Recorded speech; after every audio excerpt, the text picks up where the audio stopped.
This cat has over 228,000 Twitter followers. That's food for thought. Hi everyone, Austin here, and this is Tartar Sauce, but you might know him better as Grumpy Cat. You might be wondering why I'm sitting here watching a cat video. Now, I'm just as addicted as the next person, but in this case, I'm trying to figure out how a four-legged creature can become so successful, whereas two-legged creatures often fail. If you, like me, have often failed to get your own content to go viral, it can be a little annoying. So how has this dissatisfied feline become worth over $1 million and even ended up in its own Cheerios commercial? That's what I'm trying to figure out today. This is the first episode of my new web series, and the idea is simple. The internet is filled with countless success stories of videos, blog posts, songs, all becoming popular and spreading out like wildfire, and I want to know how they're doing it. Now, unfortunately, despite what I think, I don't know everything. But thankfully, there's an entire community that's been looking at how to make viral content. So we're going to take a look at the experts, the scientists, and even the people behind the success stories and see what they have to say about the mechanics of viral content.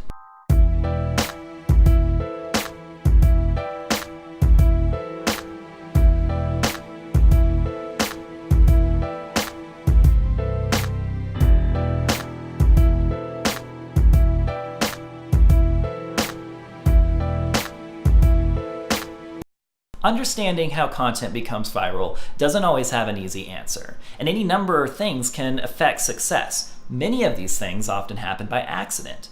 Memes like Grumpy Cat need several things to happen to become viral, and in fact, science tells us that memes have a lot going against them. Research from the University of Bonn in Germany, for example, have found that memes are like fads. They have life cycles to them. It's like disco in the 70s, AOL in the 90s, or the trendy fedora for douchebags in the present. Fads rise and fall in popularity. A single meme in particular is likely to have a relatively short lifespan. But let's take a look at the cat. See, Grumpy Cat became popular after the owner's brother posted some pictures of tartar sauce onto Reddit back in 2012. The community quickly added their own creative spin by posting altered photos of the cat, such as adding words, making the cat smile, that sort of thing. Eventually, these pictures began appearing on other websites, and before anyone knew it, the Grumpy Cat meme was in full swing. So what are the mechanics behind this kind of success? Well, remember that memes are likely to have a short lifespan, so you need interest and participation from a greater community to keep it alive. And Grumpy Cat is a great example of user-generated content. It can be a surprise when anything on the internet gets enough traction to become a meme or a trend. But in Grumpy Cat's case, an entire community has kept this fad alive by sharing comments, news, and even their own Grumpy Cat content with others. But the big question we have to ask ourselves is, why did the cat survive where others failed? Well, think about why you might fall in love with a cartoon mouse, or why we might see faces in the clouds.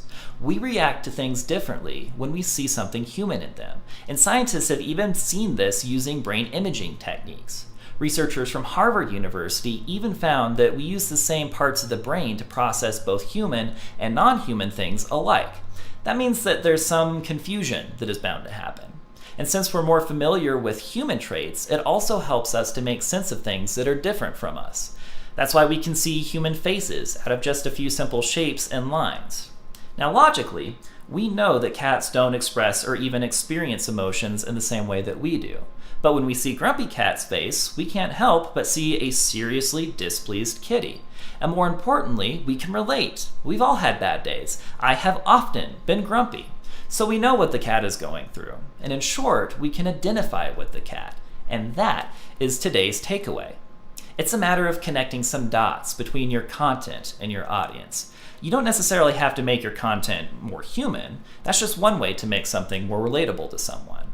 When we see a cat looking similar to a human, we make a connection, and that is the effect that is important. And there are any number of ways that you can achieve this same effect. The key is to know your audience. So, think about their interests, their experiences, the opinions that you can make connections with through your own content. If you offer something your audience can make that connection to, then they'll be more likely to be responsive to the content. And most importantly, they'll be more likely to participate, share, even make their own related content.